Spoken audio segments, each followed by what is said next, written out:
Hey everybody, welcome back to my YouTube channel. My name is Teri Hunter. I'm an intuitive astrologer.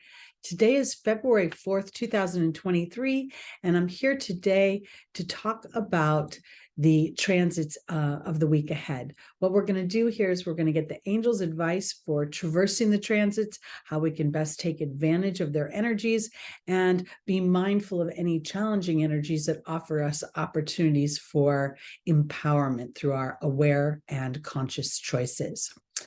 I'm going to start off with a little bit of business.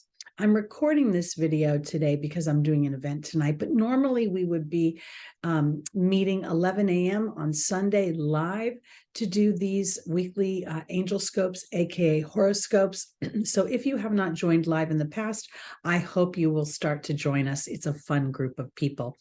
Also, these videos are based on whole sign Western astrology.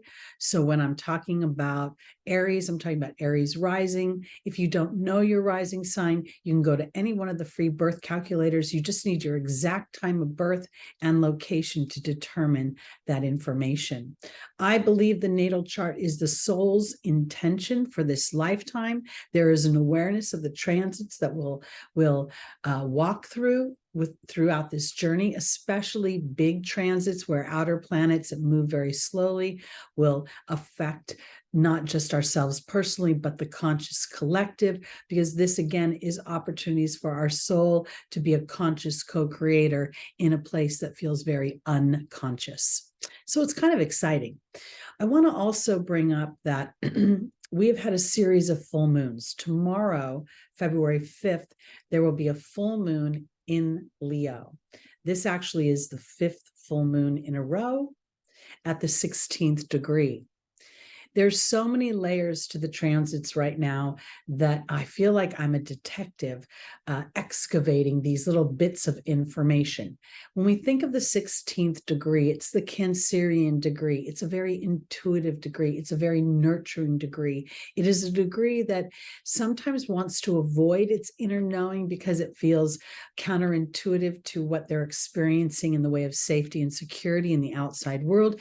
And yet our awareness that we are co-creators and that our focused thought supports what we really want to experience, and our bravery to trust our inner knowing when it is guiding us away from a situation that does not necessarily fuel and nurture our happiness. That is so important right now, because the series of 7 full moons that will culminate with the Libra full moon during the Aries season is the whole lower the lower half of the zodiac, the lower hemisphere. So it's where the soul walks through a very dense physical experience, first in the discovery of self, and this Aries energy, then the second house Taurus representing, how we feel secure, what we find in the beautiful, what we find comforting. It's about food and the discovery of food, our family history, how we operate our own personal again, our skills out into the world. Then we go into the Gemini energy, which is how we think, what we speak, how we interact with others, how we are in karmic relation to our siblings and our cousins. Then we go into the 4th house of the home and how that influences us, the 5th house of our self-expression and creation of children and romance, then the 6th house of our health, both mental health and physical health, and that which we have enslaved ourselves to as a result of what we've learned about ourselves and the influences when we get into that 6th house. By the time we get into the 7th house, we are able to have an awareness to foster our own peace of mind and harmony and sort of this reconciliation of the roller coaster ride of the human experience. So when we're heading on a downslope, or what appears to be, our conscious awareness of that can then shift our focus into something that nurtures ourselves, the 16th degree of Cancer, trusting that inner knowing that there is power within the opportunity that appears to be failure or something that's defeating. I think that this whole series of full moons is what is giving us the muscle and the tenacity and the willingness and ability to walk through when Saturn moves into Pisces and when Pluto moves into Aquarius. These are going to be energies that start in late spring of this year. And this February, these full moons are allowing us to excavate and to cultivate that which works for us and to eliminate that which does not, without judgment, without anger or frustration, but rather just as a point of information. So it's super powerful time. And I think February is super important because when Saturn moves into Pisces, the beginning of March, we're going to feel a dramatic change. I'm doing separate video that's going to combine Saturn's shift into Pisces and Pluto's shift into Aquarius. This is a toe tipping in some ways of what the future is going to hold for us, and our awareness, our applying the skills that we have nurtured throughout our own lifetimes is going to support the higher frequency and shift. These are opportunities and obstacles, depending upon our willingness to trust our inner knowing when it tells us something we don't want to hear. Okay. So what I'm going to do now is I'm going to pull a tarot card, starting with the sign of Aquarius. I start with the birthday month. Happy birthday, Aquarius. And then I'm going to traverse the zodiac, ending with Capricorn. We'll start with the tarot card, and then we'll do a 4-card spread with both the angel deck and my Camelot deck to get a little bit more detail. Okay. So, let me cover a couple of the I'm sorry, I'm losing my place because I got excited about the full moon. So check out the Leo full moon video. There are readings for each sign.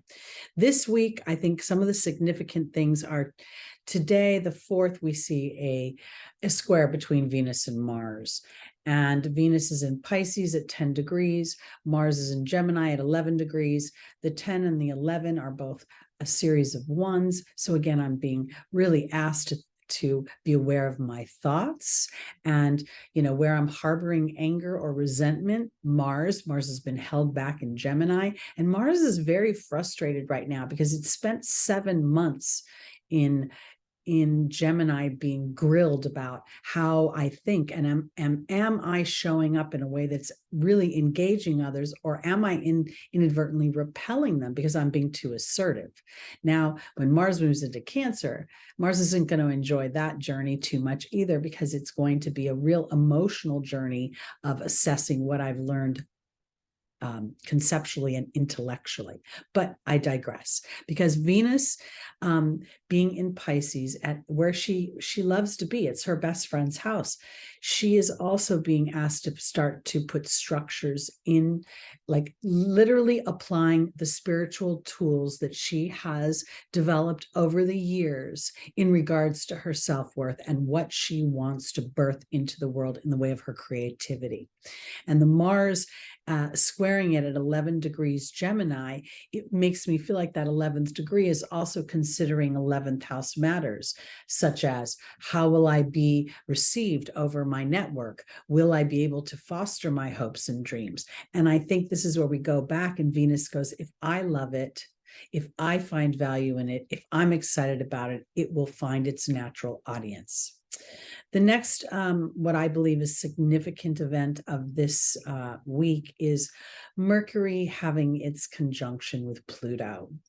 So again, here we are with this theme, having Mars in Gemini. Mercury naturally rules Gemini, of examining the deeper thoughts that I inadvertently repeat over and over again that don't serve me. Pluto is the deepest of psychologists, and it wants you to look at the deep psychology of how you make your choices, where you've given up your power to another person. The 8th house naturally rules power over ourselves, over another, either through money or sex. It's oftentimes a house that offers such incredible transformation, but many times it's with the destruction of a human structure that we have relied upon, but yet has still been holding us back from our true potential. And the human naturally feels a certain traumatic chaos during that period of time, but often it shifts our beliefs and takes us into the ninth house, where we really start to expand and feel the benefit of whatever transformation the eighth house normally offers us. So Pluto ruling the eighth house, Mars being the ancient ruler of Scorpio, they're both in play here. They're in play asking me to be real about what I am speaking, teaching, what I'm absorbing on the internet. Am I allowing myself to really discern information, or am I just taking it in sort of a naive way that assumes everything is correct and above board? That's the way I want to say it. On the 11th of February, we will see Mercury move into Aquarius. And I think this is where the conversation that Mercury has had with Pluto is now offering sort of these epiphanies, these lightning strikes, these like, wow, what if there is a part of me that's gotten stuck in my monkey mind and my everyday activities and what's expected of me, and I'm not actually having conscious thought about what I'm doing? And what if my running on that hamster wheel has been part of the equation of me not being able to get off the hamster wheel? So have I been taking care of myself? Have I been trusting my inner knowing? We go back to the full moon this week, which is going to illuminate something about what you love, where you find your enjoyment, where you find your personal expression, where you find romance, and how you're interacting with the inner child and your own children if you have them. It's very, very powerful time in the sense that as we are aware of our thoughts, and we aware that our thoughts are literally sending and broadcasting out into the universe our deepest imprint. It's not always what we want. It's not always what we desire, because as the human starts to manifest their desires, there's a whole other layer of vulnerability and fear that gets blanketed on top of that. So in the initial creation of it, when we sit and we are aware of this roller coaster ride, when we start to feel as if we're going downhill, we can connect with spirit and say, where am I maybe not paying attention to my deeper truth? Where am I fearful that if I let go of one thing, I will suffer rather than prosper? That's what I think all of these full moons are about, and they are going to support our thriving in times that appear to be very disruptive coming up in the next few years. So I really want to offer that awareness to you, and I hope you'll capitalize on it and look at it as building blocks rather than just trying to plop something down and have it manifest. Okay, let's start with our Aquarius. Aquarius, happy birthday. These are based on rising sign. I hope I said that earlier. I've started this video a couple of times. And what I'm going to do is go around the zodiac, starting with Aquarius, ending with Capricorn. I'm going to do one tarot card and then the angel spreads, and that will be your reading for the week. So Aquarius, our tarot card is the Three of Wands.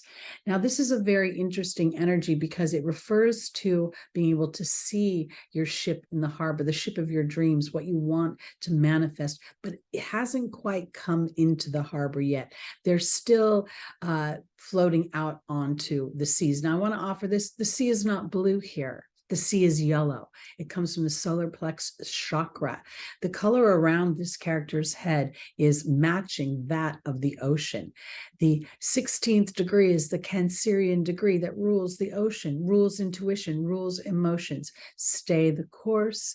Keep your eye on the prize. As you see, he's only has a hand on one wand. The other two are firmly planted. So you have started to create something that is in midstream in some way. And now it's an opportunity to allow yourself to maybe be aware of any frustrations. We know that Saturn has been traversing Aquarius for the last 2 years. So there's been this influence of having to really endure and to continue on without being able to see the results. It's also been Saturn in its ancient rulership. So it's very powerful here in asking Aquarius, rather than flying by the seat of your pants, to actually put some structure and discipline into your dreams, because you have a great ability to manifest those dreams.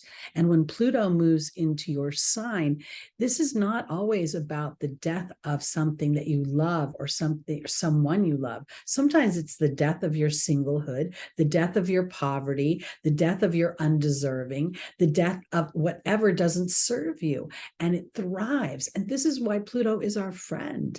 We get to remember that Pluto has a huge heart on the face of the planet, and that heart is created through all this tumultuous energy underneath the planet, these molten, liquids and fluids. And so when we pay attention to that, rather than feeling destruction of it, we can feel the exhilaration and the uplifting of it. So let's see what the angels have to say for Aquarius. This is rising, moon, sun, and stelliums. The stellium is 3 or more personal planets in any one sign or house. It also indicates a soul's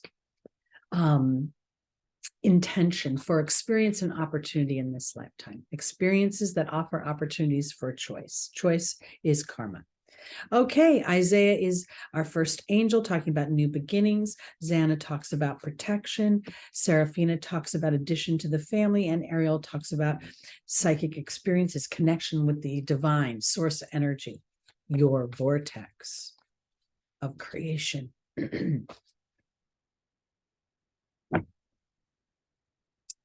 Isaiah is being joined by the Earth Fairy Uranus, Aquarius. Xana is being joined by the Grail Knight. Seraphina is being joined by the Bee card. And Ariel is being joined by the Perception card. I absolutely think that this is a wonderful time to stay the course and allow for continued inspiration. There is a power and a trust in a calmness. Now, we know Aquarius rules the nervous system and often rules anxiety. I believe anxiety is the inner knowing telling you, look where you're going. Are you sure you want to walk this direction? Are you sure this is authentic to your happiness? So I believe that what Isaiah is saying is it's a good idea to give yourself an opportunity to really stand firmly on what is important to you and to hold, not the physical space, but to know it will manifest as you stay focused on the prize. So this idea is being birthed into the material world. And as you stay seeking the sacred, bowing down to your deeper truth, your power to create by not expecting the manifestation to be the reward, but rather the journey that the manifestation has represented. Your tenacity, your willingness to look forward, to be innovative, to be out of the box, to express your genius, which can sometimes feel exiling. So staying to the truth of who you are, you will be protected, because Seraphina is offering you a new sense of connectedness through your being energy, through your innovative way of being, through your Uranian, let me tip this thing on its side, on its ear, and see what happens. Because here, Ariel is talking about new experiences. And I think those experiences are not being bestowed upon us by some guardian angel, but rather our connection to source energy. And that willingness to know that our perception is what actually manifests. And we are bringing that perception into the 3D world. And this is a very exciting time for you. So your solar return is going to be very exciting. Setting your intentions and looking at the full moon as not an ending, but an illumination of your heart's desires. This is a Leo full moon. This is my heart's desires. It's also the sign that does oppose you on the axis, but that opposition has synergy to it. It has this feeling that when you express your individuality, you are giving back to the collective, which fuels your heart. And I think this is important for you, Aquarius. All right, let's go on to our Pisces. That's Pisces rising, moon, sun, and stelliums. This is an important time, February. It's a short month by nature. And we know all the planets are moving forward. We won't really start to feel retrogrades again until I think April, when Mercury doesn't retrograde. So really now is a time to, with Venus in your first house, to really look at the permissions you give yourself to express your creativity. Let's see. Here we go, the King of Cups. And if this would absolutely represent a Piscean energy, we can see the fish there laying on, on his heart chakra.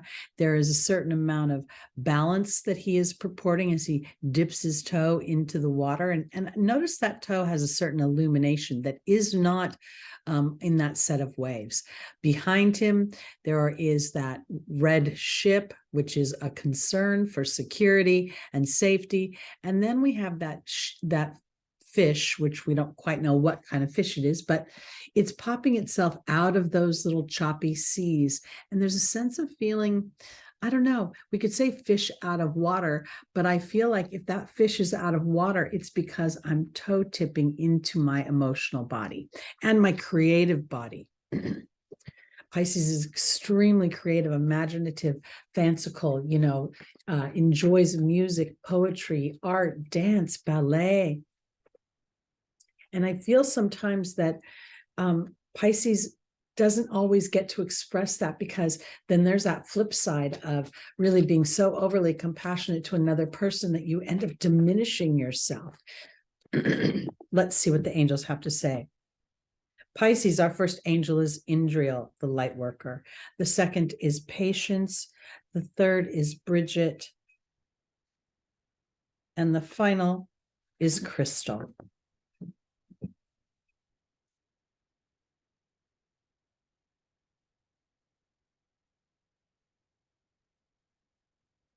Indriel is being joined by Merlin.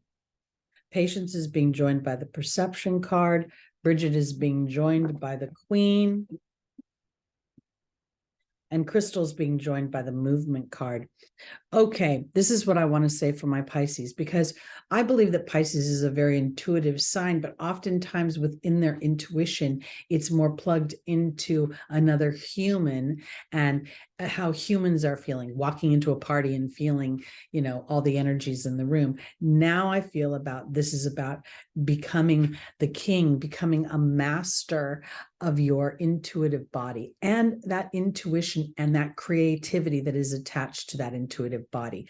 I believe that music is the natural language of source energy.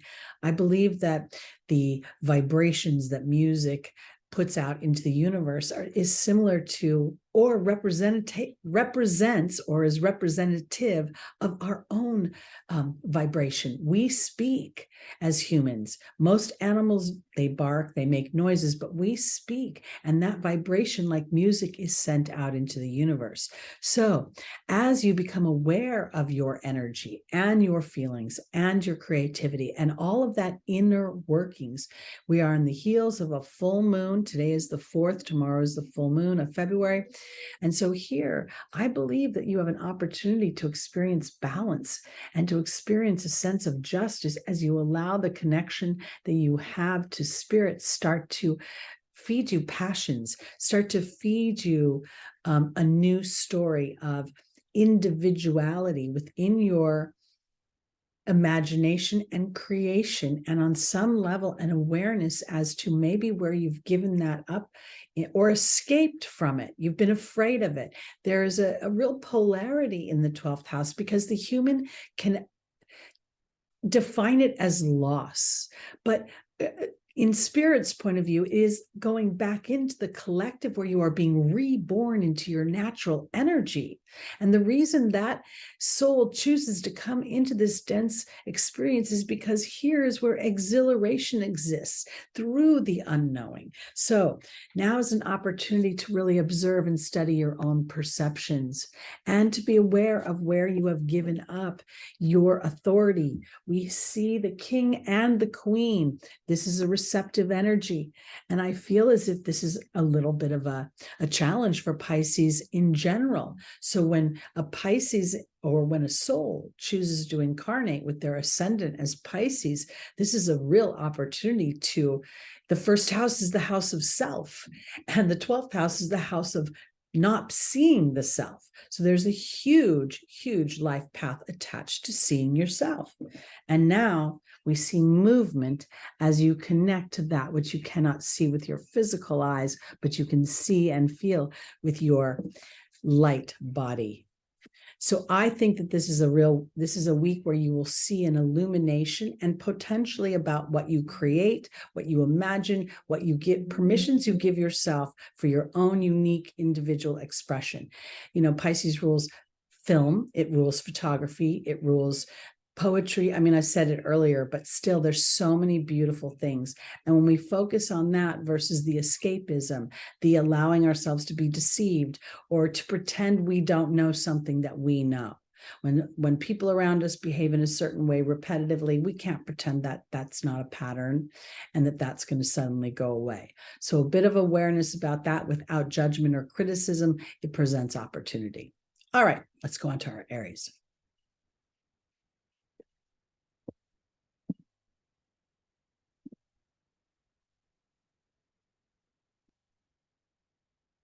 Aries, very exciting time for you. Jupiter's transiting your first house and going to be in that first house at lightning speed, you know, zipping through. I think it's in May when it'll move into Taurus. So this is really, again, an awareness to take advantage of Jupiter's expansion. Jupiter's opportunity to help you define even further who and what I am to myself. We have Chiron that's been transiting Aries for quite some time. And I want to focus on the gift of Chiron, on how oftentimes the human wound becomes the spiritual gift. And Aries' gift is their individuality, their pioneering spirit, their bravery. But sometimes when you don't see you, then others don't see you, and that transforms into anger and resentment that doesn't serve you. Let's see what your tarot card is. Aries, you got the strength card, but this is strength through gentility. It's through a sense of compassion. It's also fortitude. What has your ruling planet been doing in Gemini for the last 7 months? Re-examining your relationships with your community, with your team, with your networks, with your neighborhoods, with your siblings, and reviewing how you speak and how that lands on others. And now you have an opportunity to truly benefit from not changing your opinion or your viewpoint, but being more mindful of how you express that. And if in some way you've been expressing it in a way that wasn't open to other people or other people's opinions that differ from you. I can't help but think that the passion that Aries rules is so powerful, but oftentimes it's misdirected and it's viewed as anger, frustration, or even bullying energy. Most astrologers, when they talk about Aries, they talk about the god of war, and the way their inflection is that this is some kind of banshee. The military produces heroes that go save people, and Aries is often, you know, misdiagnosed, and that war hero becomes just a warrior that is perceived in a darker energy. So I want you to claim that. I want you to claim the hero in you. All right, here we go. Our first angel is Yvonne. The second is Azure. The third is Akasha. And the final is Isaiah.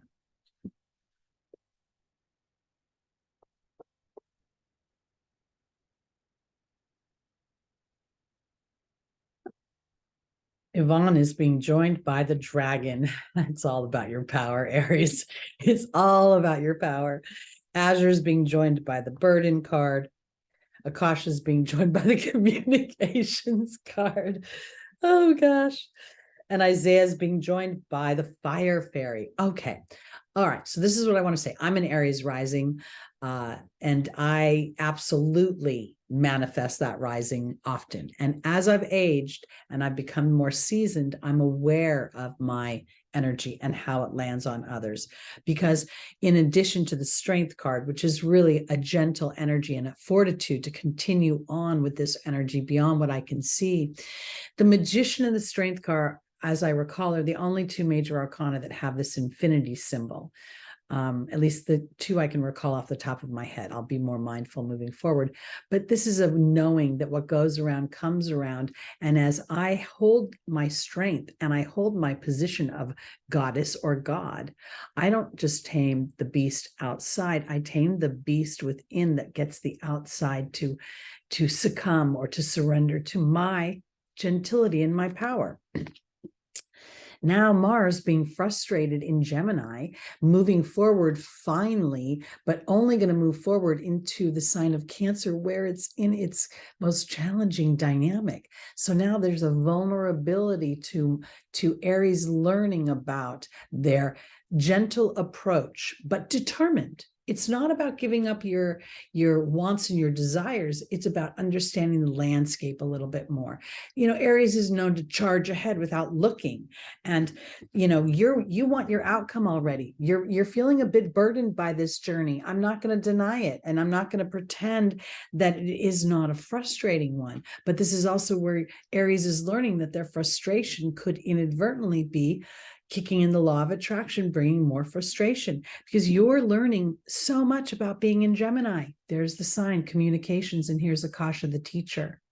And again, I'm not saying in any way that you aren't right in how you're viewing things or your perception of things, but your willingness to be aware of how that lands on others will allow your inflection, your verbiage to shift in a way that engages others versus repelling them. And that's the challenge of Aries, because it's time to give new birth to new ideas and that you're being protected. And now you're going to see that this is about optimism. It's also about creativity. But to me, this is this infusion of the fire energy. And the dragon by nature infers a fiery energy. The dragon breathes fire, but not here, because if she were to breathe fire, she would actually burn down her home. So I think this is a really powerful time. Here we have this full moon in your fifth house of creativity, of children, of self-expression, of enjoyment. And I want to offer this. Maybe during this time, if you are Mars ruled, Aries rising, rather than trying to push the story forward, maybe this is a little bit of a time to engage play as a way to feel inspiration. All right, let's go on to our Geminis. No, Taurus. I'm sorry, Taurus.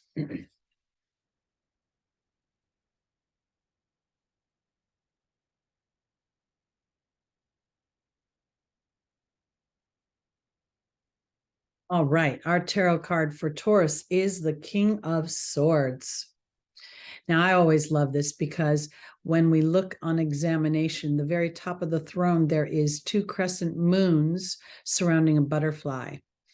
And again, I tend to sound repetitive, at least in my own mind, because I absolutely believe my thoughts are things. I have experienced in my 63 years on this planet, my thoughts undoing me, and then my awareness of those thoughts, and how even when I feel frustrated, the awareness that my thoughts are not aligned to what I want to experience starts to change the energy and transform it.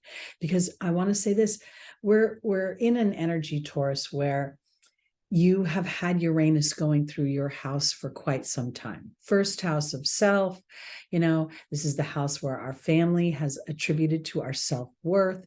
We're again a very creative energy, Taurus. And I feel like this is an allowing. This king is mastered his thoughts because he's allowed his emotional body to transform. The whole backside of that throne is a series of butterflies. And even when I look, it's hard to see, and I don't know if you can see on the camera, but there appears to be a bit of a human figure over this shoulder here. So there's an awareness of transformation with this energy. It's not something that I've transformed and I stay there. because Taurus would like to stay there. Taurus likes the familiar. Now this is the journey. Uranus giving you epiphanies, allowing you to be liberated from things, allowing things to sort of shift in a way that you may not have fostered yourself, which is why Uranus is so beautiful, because it brings forth change and genius and liberation from things that we are fearful within this human experience to implement or to foster. So let's see where this transformation of your thought, where you're blossoming, where this could potentially be, because the nodes have been going through the Taurus Scorpio axis. You had eclipses the end of last year. You will have the eclipses in this year triggering points for you. So again, a big awareness, and you have Jupiter moving into your house pretty soon. So this awareness, and oops, I want to say, I'm going to take that angel card. I'm a Taurus moon, and that can make me very stubborn, especially if I think I'm right. And I often do. So my awareness of that allows me to start to ask myself questions about my own thoughts, and are they serving me? Aurora is being joined by Isabella. We have Oceana in the Angel's Advice, and then we have Adriana. Our evolution, oftentimes I perceive the humans' perception of their evolution as a destination and a series of judgments of good or bad. And I think this is what this king is offering Taurus right now. There is no good or bad. There is just an awareness of the moment, and does that moment and the thoughts in that moment serve my future? That's what these stars do. They offer us a landscape. And we want that landscape. We want that challenge. We want that exhilaration. Aurora is being joined by the disruption card. Isabella is being joined with Merlin, by Merlin. Oceana is being joined by the eagle. And Adriana is being joined by the partnership card, Taurus. This, to me, right now, is really an opportunity to continue to blossom and to evolve, and to see that as you give life to your emotional body and your awareness of habitual patterns of feeling insecure, or you carrying some of your childhood experiences into your present day, those are imprints. It's not something you can exterminate or release, especially as a Taurus, because you're a fixed sign. So when you transform those energies into tools that serve your evolution, then you start to see how disruption is actually divinely guided and divinely offered to us. So, because it's disrupting that which does not serve us. So Aurora says, you're flying high right now. Don't descend, because you will soon inspire others with your example. And that's the beauty of being fixed. People will think you can't shift, you can't change. But yes, that's because you want to. You want to stop the continued repeated pattern that you may have be familiar with, but you're no longer enjoying, which is why I believe this is the king of thought right now, offering me an opportunity to see what's important to my emotional body and allow for that to sit at the top of my crown chakra. Venus rules Taurus. Venus is in Pisces right now. So this is where we want to feel the excitement of imagination and co-creation versus escaping old stories that hurt our heart.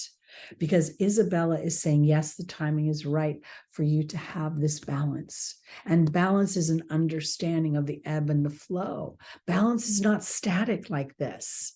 That's not balance. Balance is a flexibility, because Oceana is in the Angel's Advice, which is playing to the moons at the top of that throne. This is about your soul's destiny, to feel your emotional body, to feel your wants and desires are viable, and that you will thrive as you focus in on them versus the road to getting them. Here's the eagle, which is always the connection to the divine, but the eagle is also the totem. It's a co-totem for Scorpio. We always think of just the scorpion, but the eagle also, especially within the tarot, represents that transformational energy. So here you have an opportunity through Uranus's disruption to soar, because now you've come into partnership with the guidance that is before you. And in some ways, you know that you're not just being guided by forces outside of yourself, but rather the forces within yourself. Not only your inner being represented by the moons, but the beauty of the outer experience of the human journey. The real embracing of, in a moment that appears dark or appears as if it's not serving you, having the wherewithal to say, how is this serving me? Did I miss something? Did I inadvertently make a choice based on a pattern without realizing it? And now Spirit is offering me an opportunity. And as I come into that just moment of balance being an understanding that, oh, maybe I made a left turn and I should have gone right. No judgment, just do over. Things start to feel like they're coming into a rhythm for you. And you'll start to feel a real possibility and a trust in your dreams coming true. All right.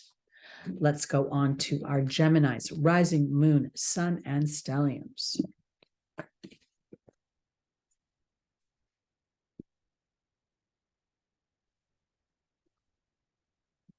Tarot card for our Geminis is the Knight of Pentacles. Now, this is interesting because I always think of the Knights as sort of this teenage energy, and because there's a certain naivete about it, a certain duplicity about it, and yet at the same time, there is there's still that youthful energy, I guess, is where I'm going with this. And here, I think for my Geminis, there could be a feeling of being, you want to use the word paralyzed. I can't move. I can't move because I'm concerned about money. Mars has been in your first house, and there may be some frustrations or it could inadvertently, because of Gemini, you rule teams, you rule the work environment, everyday environment here, in the third house, everyday activities. And you may have this sort of feeling of I'm afraid to move because I don't want to rock the boat of what's happening to me within my money sector. Now, as I recall, and I believe, let me do a little quick check. I believe Pisces is your 10th house, and that's going to offer you change. Let me just check my notes real quick. Because when Saturn moves into Pisces, you could have a real opportunity here. Let me check. Gemini. Pisces is your 10th house. Okay. Because where I'm going with this is, I feel like you've got to be careful about the flexibility here. There's certain wanting steady money, wanting to be dependable, but also Gemini is a natural mover and a shaker. So if for some reason you're a little bit concerned, now Saturn's going to move into your 10th house in March. So an awareness of how do you process money, your ability to make money. Does money come easily to me? And I want to offer it this way as I shuffle. If we stop using the word money, because money can really trigger resistance, it can trigger our limitations.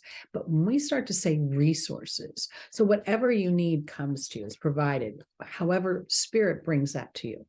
And that might be an easier thing for you to mentally grab onto, so that you don't inadvertently foster that feeling of immobility. That's where that's what it feels like to me. Even though Mars is going through your first house, it feels like I can't get the motion I need. Okay.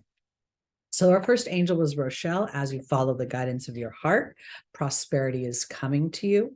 We have Daniel, the angel of marriage, but the angel of partnership is really the angel of history within partnership. Partnership is not just an intimate partnership. It's in the interactions we have with people in our everyday lives, hence our work environment. We have Archangel Uriel, and then we have Isabella, if I didn't say that already. The B is good luck and victory, Rochelle. Daniel's being joined by the joy card. Archangel Uriel is being joined by the focus card. Isabella is being joined by the movement card. Okay, I want to say this for my Geminis, because I believe that there's the potential that moving forward in your career sector, the 10th house also rules our public status. So you have, with Saturn moving into that house, an opportunity to build structure in a mastery type of energy. And that is, in some ways, also being steady and being determined without being stubborn or feeling paralyzed. And that will happen when you follow your heart. I really, the bee energy is not just good luck. The whole ecosystem cannot survive without the bee, as the human cannot survive without their heart. And starting to listen to that heart actually starts to bring joy to me as I start to connect with my historic patterns, and my awareness of them actually moves me away from it. This is where Archangel Uriel helps me subside my frustration as I turn my focus away. And I want to offer this because oftentimes the human will say, I can only turn my focus away from a problem to look at the solution. But sometimes that's not even a viable idea, because the inadvertent moving to the solution is focusing in on the problem. So just turning your back away from a problem can help the universe neutralize it so we can move forward. Because yes, the timing is right for you to follow your heart and start to connect to good luck coming your way. And then we have the movement card here. And in no short order, within the next few years, we'll have a lot of activity going on in the house of Gemini. And when Uranus moves there and Pluto's in Aquarius, we're going to see technological changes that we cannot perceive right now. I mean, maybe if that's your job and you're working on them and you're developing them, but me as a normal person can't even imagine. When cell phones came out, I didn't even realize they would take over the world and they become, our lifelines to everything.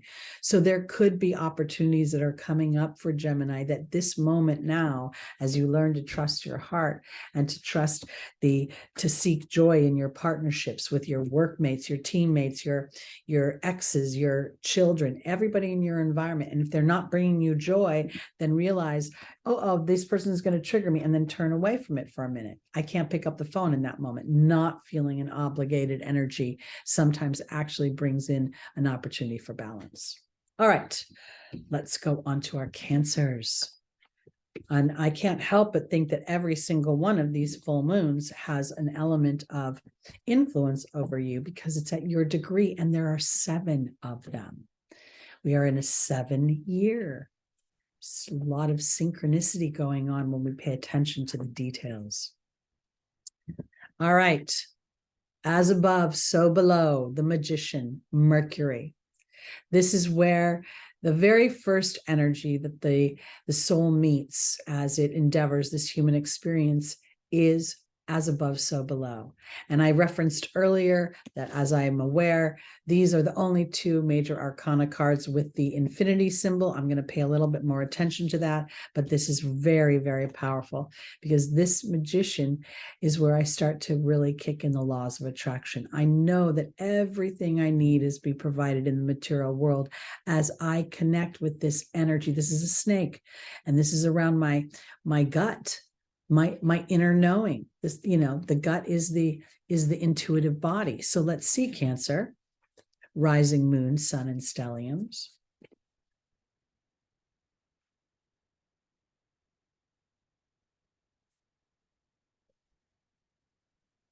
This is a year that I don't know if any of us will be able to do a crab crawl to stick our head in the sand. I believe that there's an energy that is building that makes it so obvious that we are contributing to our experiences, because I believe that's the true age of Aquarius. And as we move forward, this is where we will experience not only our hopes and dreams and our abundance, Aquarius, but we will also experience this connectedness in a new way, where we will stop identifying gender, and we'll stop identifying skin color, and we'll stop identifying these little teeny boxes that have encased us into this repressive experience. So, Cancer, our first angel for you is Archangel Uriel. The second is Ariel. The third is Seraphina, and the final is Caressa.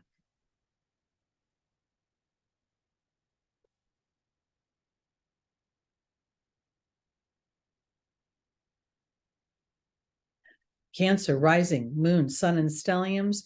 Archangel Uriel is transforming you and your frustration through your intuitive gifts.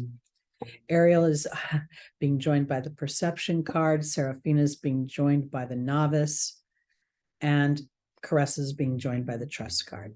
When I think of Cancer, I think of the very lowest point of the zodiac. The one that, is responsible for a lot of nurturing of others, is unseen. We talk about the 4th and 10th house access. The 10th house represents the most public parent, and the 4th house represents the most unseen parent. There's lots of layers to that, but here, what I think for my Cancers is your frustration and anywhere you've been feeling held back, you're being able to transform that. And this is really about playing to your intuitive gifts and surrendering to your transformation, because Ariel talks about connection to the other side. And the other side is really not any different than sitting right next to me. It's a perception we cannot see with our eyes, but yet is still there. We know there are molecules running around in the air, but we can't see them with our eyes. So now we become more aware of our perceptions are actually sending rockets of desire into the universe. And as I've been focused on my frustrations, on where I've been stopped, I've actually been participating. And now I'm willing in my watery energy to start a new beginning, to start to be aware of focusing in on the things that make me happy, the things that make me feel connected, the things that make me feel nurtured. Seraphina is an interesting energy because we don't really understand what is this character.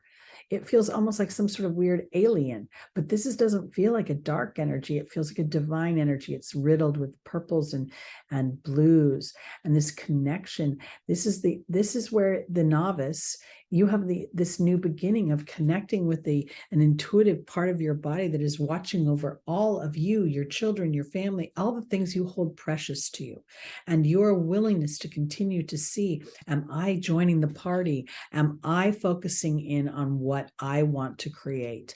Or am I focusing in on my frustrations? Because now I believe this spread ends with a certain amount of trust. The 47 reduces down to an 11. Caressa represents the end of a life cycle, a chapter. And to me, this is a full moon this week where it's going to illuminate how I find joy, pleasure, fun, romance, connectedness. The 5th house, there's no dark side to the 5th house in my idea. The human may define it as, the clown, but who doesn't love to laugh? And the human may define Leo as this energy that's bigger than life, but that's because I'm diminishing myself. So when I start to realize that I can be as big as any Leo energy, any 5th house energy, then I start to invite in really fun and warm experiences. And that's what Cancer wants. Cancer wants to have a wonderful home, wants to have everybody at the table, everybody there joyfully. And this is an opportunity to really connect with whether or not you have been focused on the lack of that or the abundance of that. And if you feel that in the physical world there is lack, then your willingness to be a co-creator of, it's on its way, it's here any minute, everything I want is all lined up, I just get to stay in my power and enjoy the moment as I'm going up and down the human experience. All right, let's go on to our Leos. Rising moon, sun, and stelliums. This is your full moon in your 1st house.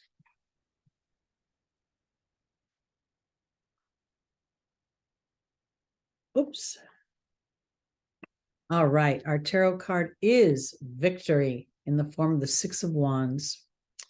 Now, this is an interesting energy for me because there's a new beginning always attached to the 6 and the 1 in the tarot, meaning the first 5 cards are sort of a first phase. 6 through 10 is leading us to a second phase.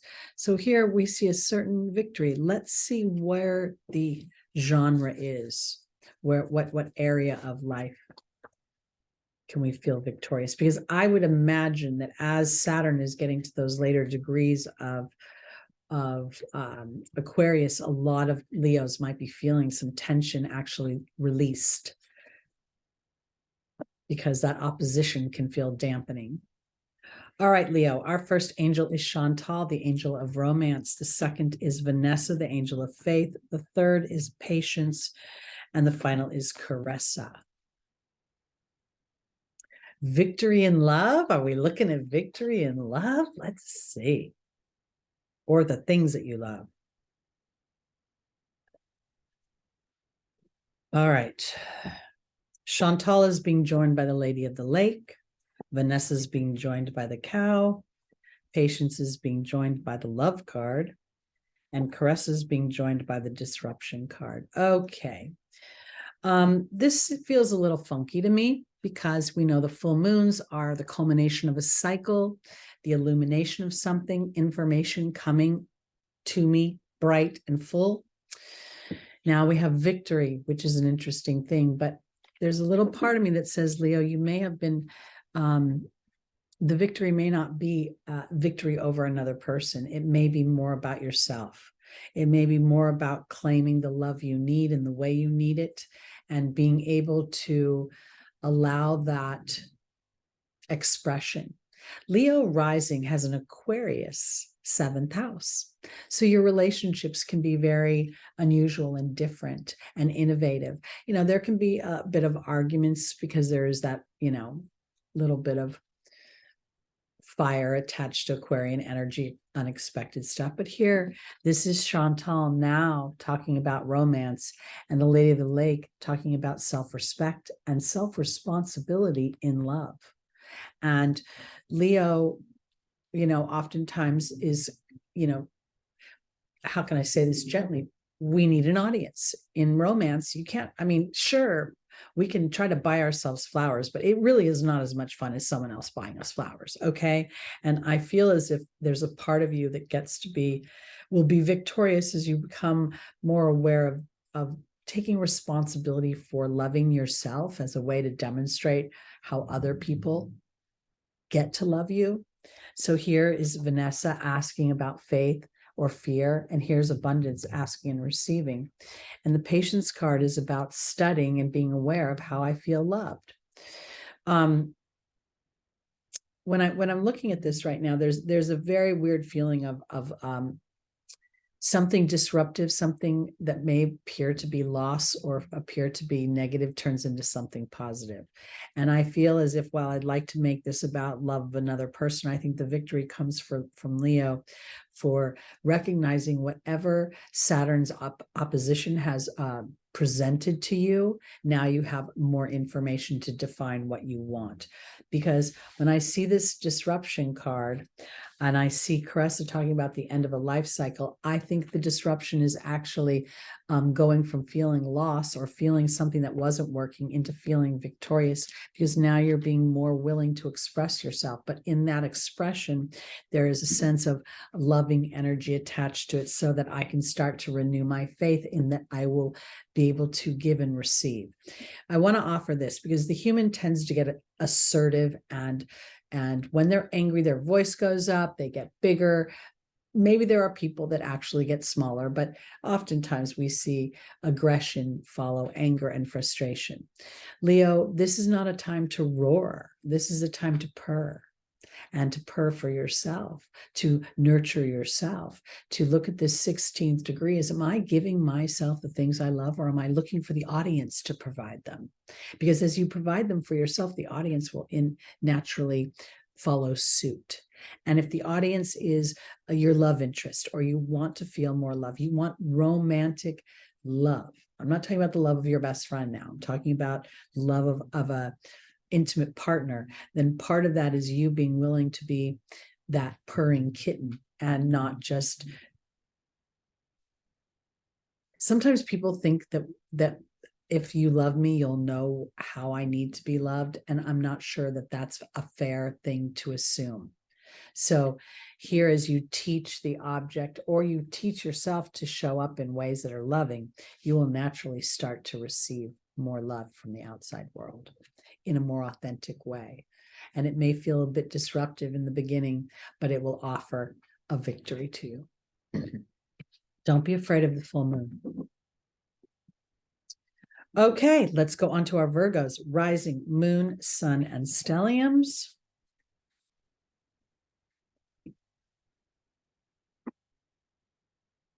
Our tarot card is the moon.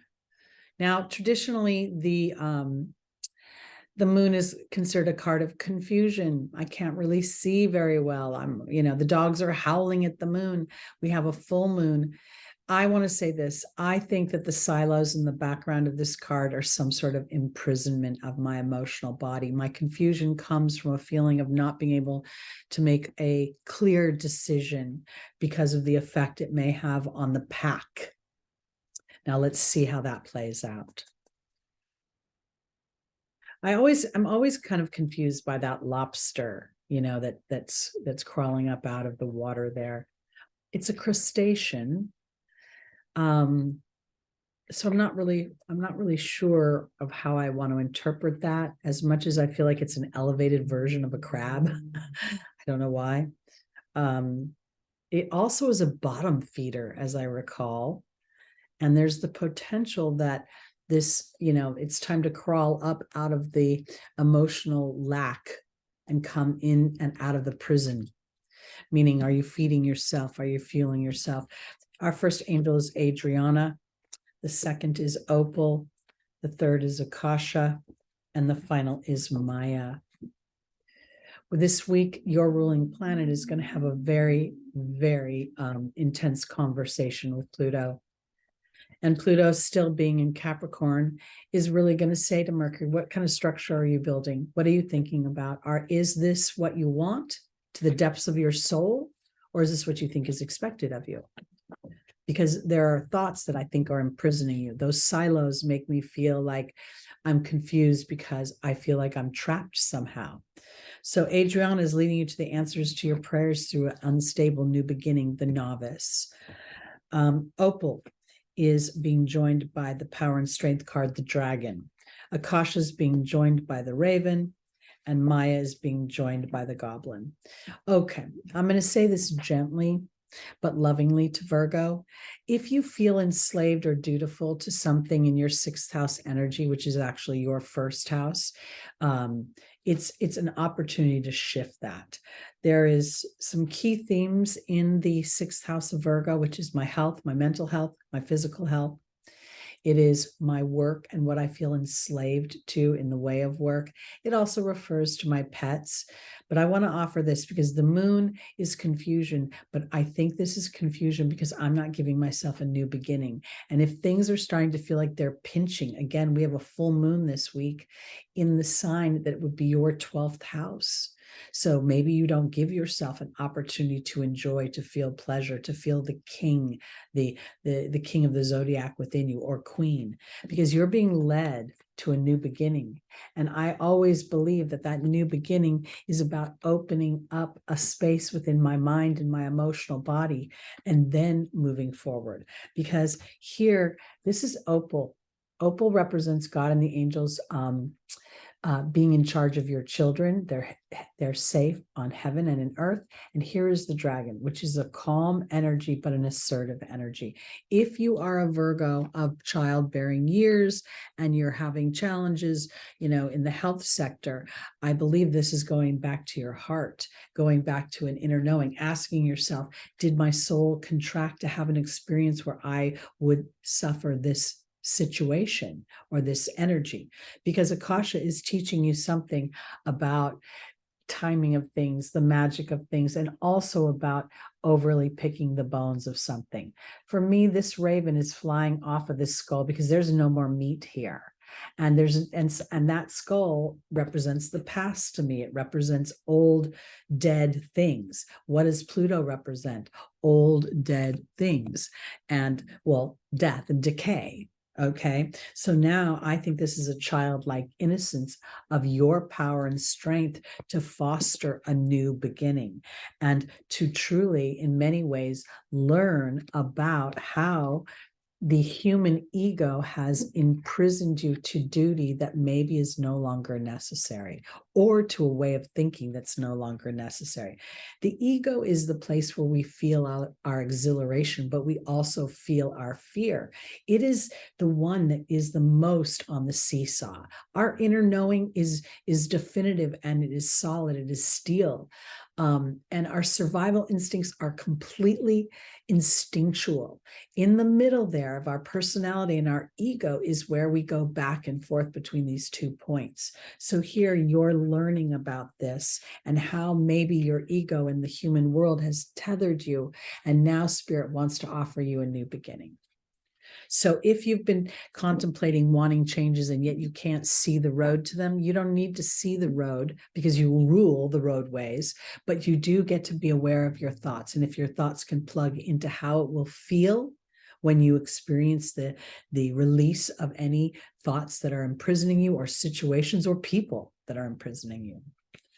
All right, let's go on to our Libra, rising moon, sun, and stelliums.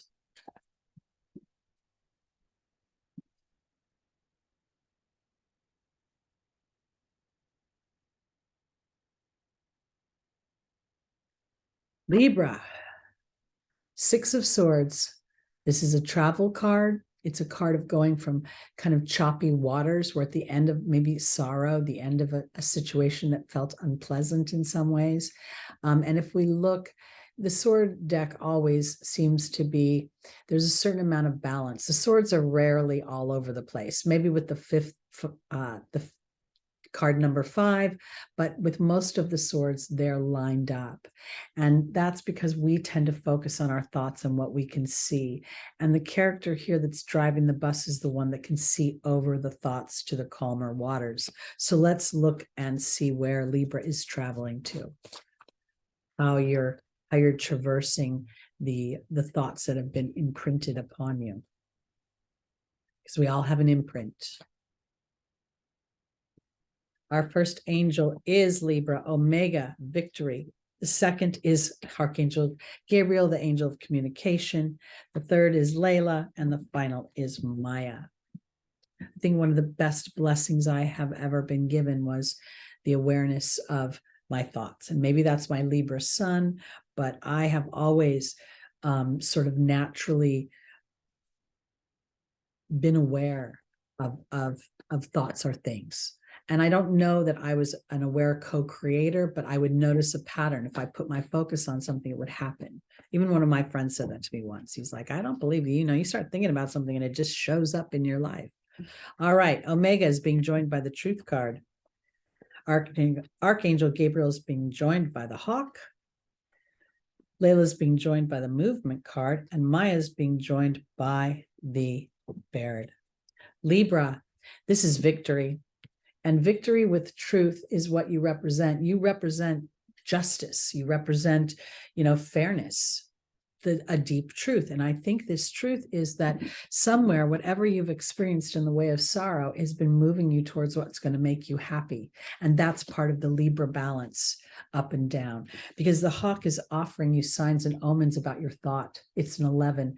And Archangel Gabriel talks about your thoughts. What are you communicating? Where are your insecurities? Again, this is a social sign focused on partnership. And when we're focused outside of ourselves, we tend to inadvertently leave ourselves out of the mix. So I believe that now Layla is starting to say your desires matter. And as you pay attention to those and connect with spirit about those, you not only fuel and feed yourself, but you will feed those that you love. And that's why victory is afoot, because that's where the movement comes. Because now I get to transform the Baird from my history into the enchantment of storytelling, and I get to use my story as a tool. I'm starting to really educate myself about and become aware without judgment, awareness with fairness attached to it. And now I start to realize that it isn't what I'm experiencing, it's the story that I'm telling before I experience something that's fueling the journey. And I'm willing to look at that, and I'm willing to capture and to claim my victory over it. That's this full moon, this series of full moons. All right, let's go on to our Scorpio, rising moon, sun, and stelliums.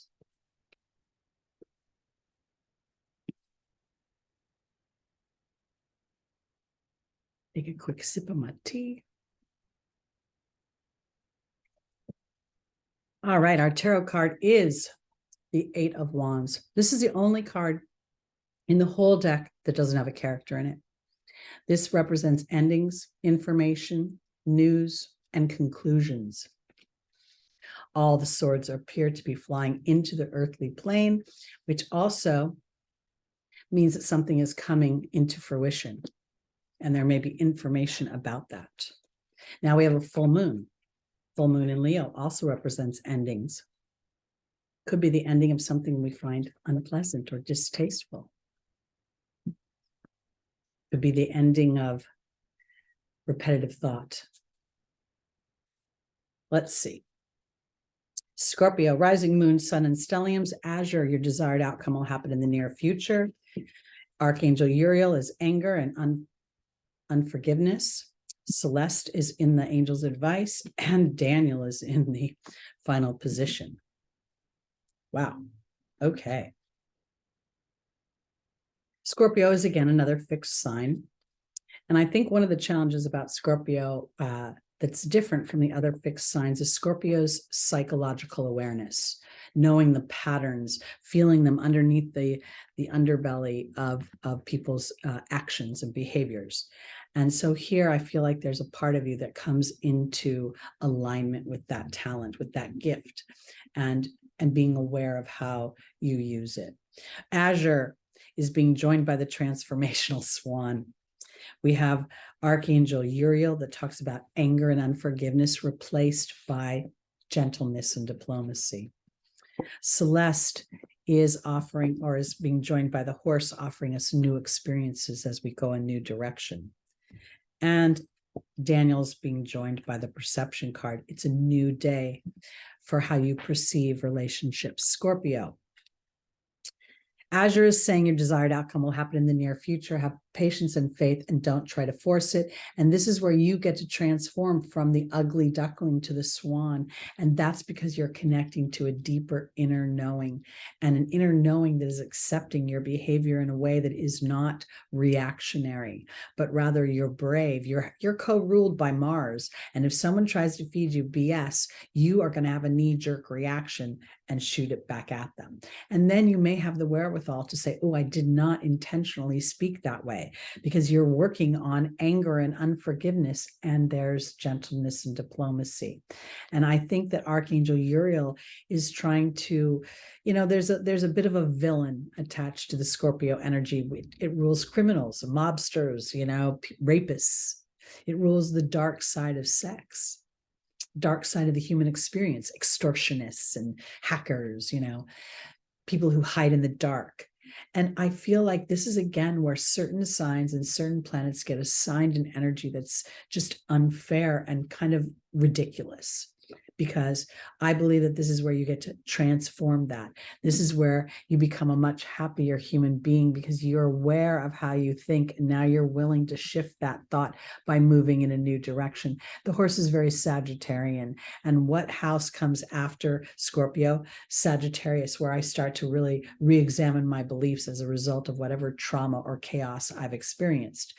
So here, this would be within your marriage, within how you viewed relationships, both, the history you have in relationships. And this is really very much focused on intimate relationships that affect your life in very dramatic ways. And there's the perception card. So let's go back to, you are going to start to have a new perception.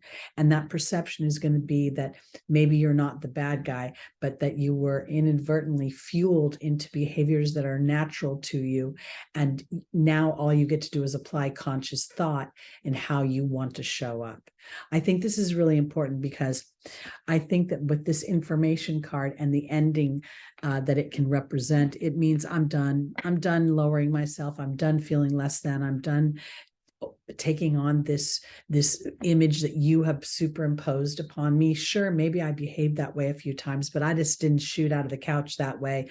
I was fueled out of the couch that way. And I say that because you could be sitting and relaxing, and someone comes in and does something, and it's completely toxic, and you identify that, and then they try to tell you they're not being toxic. Transform, Scorpio. Claim your power. Don't let anybody tell you you're anything less than beautiful, less than a swan. All right, let's move on to our Sagittarius, rising moon, sun, and stelliums. I feel like sometimes, I don't know if this is going to sound weird, but where I'm from, oftentimes my experience of when I meet Canadians, they're very, very friendly, nice people. And I feel like I want to say Sagittarians are like the Canadians of the zodiac because they're very, very nice people, usually, always. And we have the Wheel of Fortune. This is a lovely energy. This is an energy where oftentimes it can represent going up or down the Wheel of Fortune, but here this Sphinx with his sword sits at the top of the wheel, the mastery of thought.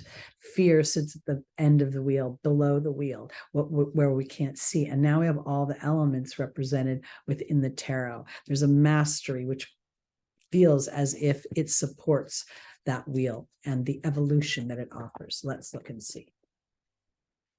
Or I should say, not just evolution, but I feel like I should say the bounty that it has to offer. Sagittarius, our first angel is Bridget. The second is Desiree. The third is Oceana. And the final is Aurora.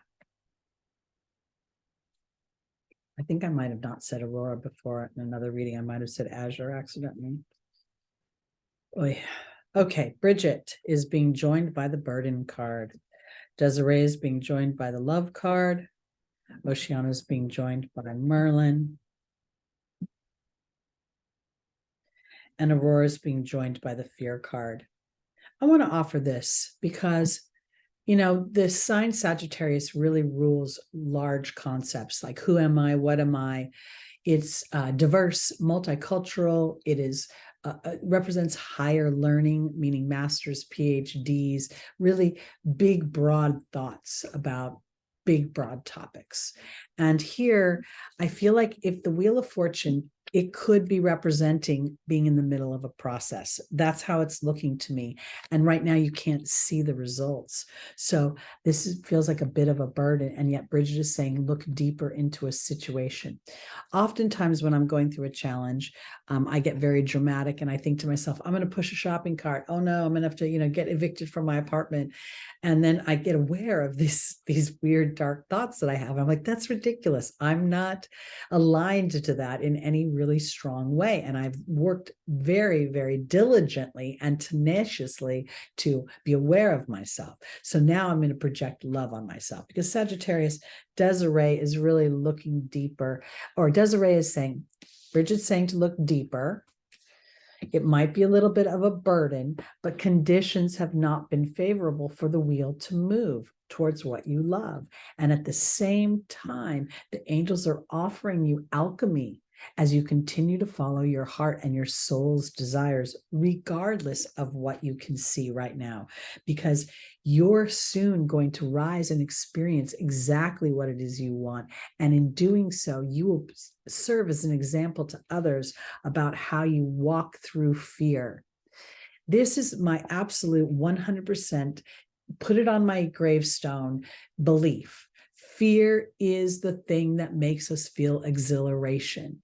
Nothing the human does with any investment doesn't have fear attached to it. So as I'm willing to look deeper, even though it feels like a burden, I know sometimes that what I'm looking at is love and that conditions weren't favorable. The person wasn't favorable. The dynamic wasn't favorable. It wasn't fair.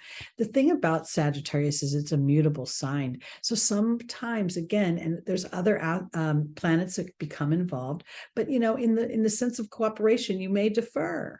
And maybe it's not about deferring. It's about staying the course, even if you're a little scared and even if it feels like you're kind of walking blindly right now. But the wheel is coming. And I think the wheel is helping you to hone your thoughts to become a master.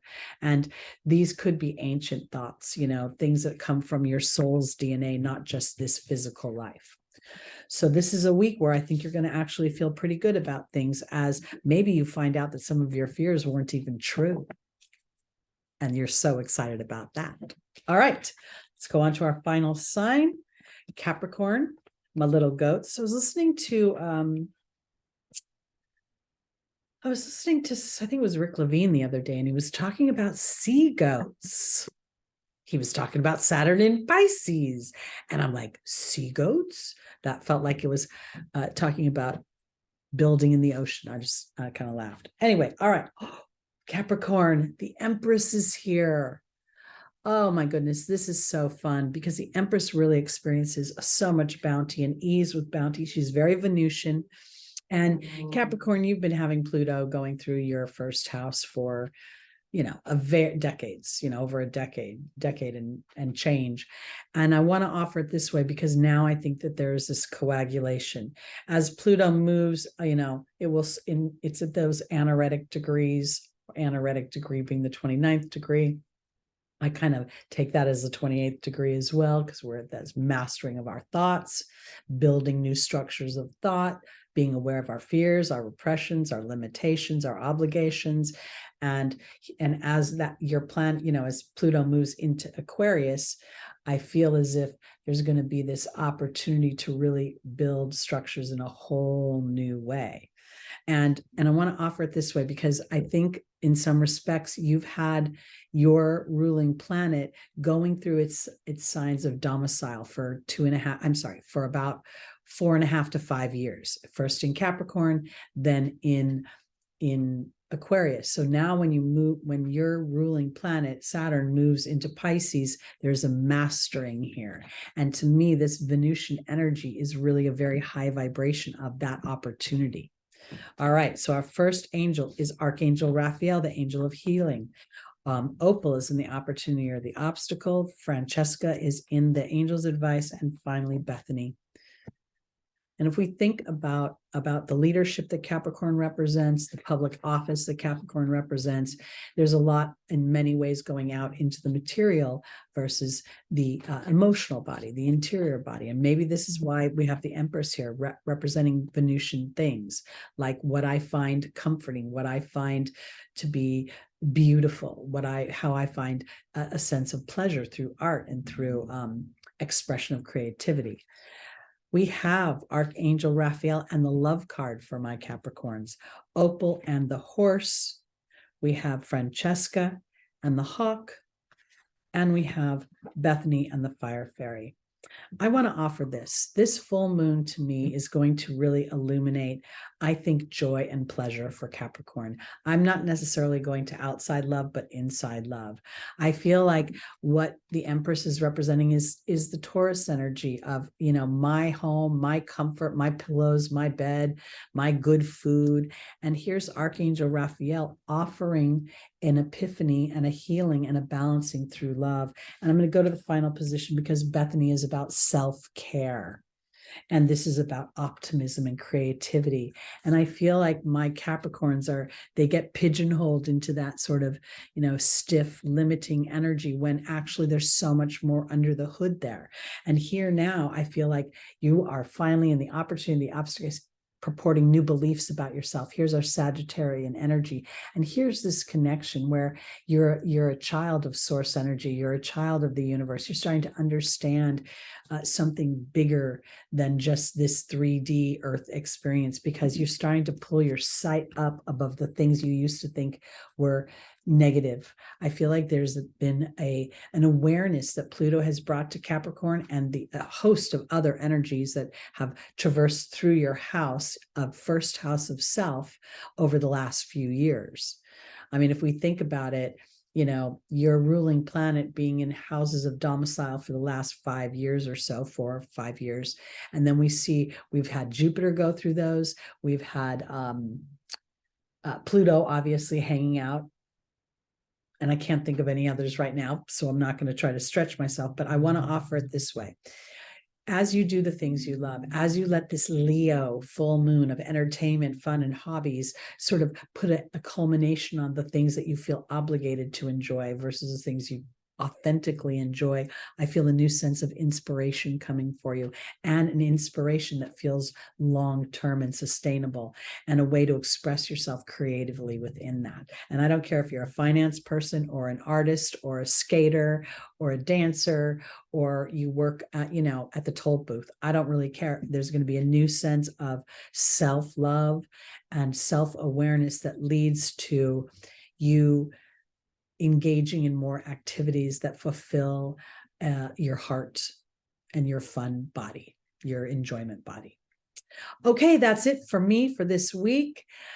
Please like, please subscribe. This week, I'll be recording some videos on Pluto's move into Aquarius and Saturn's move into Pisces. I'm going to combine them into one video because I think these energies are super powerful. So be on the lookout for that.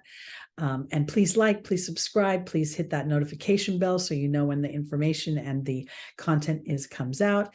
And again, my name is Teri Hunter. If you'd like to book a reading with me, I am available and my information is below. And I can send you information on both my angel readings, my astrology readings, and my other services. All right, everybody, I'll see you next Sunday live, 11 a.m. Pacific time. Peace out.